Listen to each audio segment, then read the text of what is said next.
Hello বন্ধুরা, চলে এলাম নেক্সট পার্ট নিয়ে। গাইস এইদিকে দেখো চিতি কাংড়া তো হচ্ছে কেটে রাখা আছে, ধুয়ে ভালো করে টক হবে। টকের জন্য এই তেঁতুল ভিজিয়ে দেওয়া হয়েছে। ওইদিকে কুচো চিংড়ি আছে, চচ্চড়ি হচ্ছে। এখন আমি চচ্চড়িটা নাড়বো। এইদিকে আয়, ওই তো গুড় দা রুটি খাই। সরো না, নেড়ে দে মা। এই এই আরে না না, ওটা এরকম বেঁকি দিতে কি আর ধরবো, কিভাবে নাড়বো বলো দিয়া? না ধরতো, আমি কি রান্না করি না? ওই তো করতেছে। হ্যাঁ, তুমি আবার কুটতে বলেছে কেন? এদিকে দেখা দাদু মাছ ছাড়াচ্ছে। চলো চানের সময় টাইম হয়ে গেছে। হ্যাঁ গাড়ো অন টাইম হয়ে গেলে কি হয়েছে দাদা?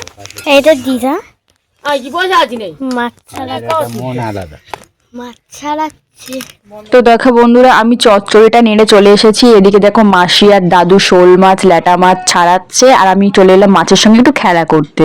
মাছটাকে ধরে তো দিলাম আচার। তারপরে দেখো মাছটার লেজটা ধরে আমি নাড়াচ্ছি, কেমন ভাবে ঝোলাচ্ছি। তারপরে চলে এলাম খাওয়ার সময়। এলাম দুপুরবেলা দাদুদের ঘরের সামনে উঠানে, রোদ্দুর পড়েছে, আর শীতের সময় রোদ্দুরে বসে খাওয়ার মজাই আলাদা। দুপুরের খাবার কি আছে বলে দিই, মাছের ঝোল, পুঁই বিটুলির চচ্চড়ি, কাঁকড়ার টক। তো ভিডিও এখানেই শেষ।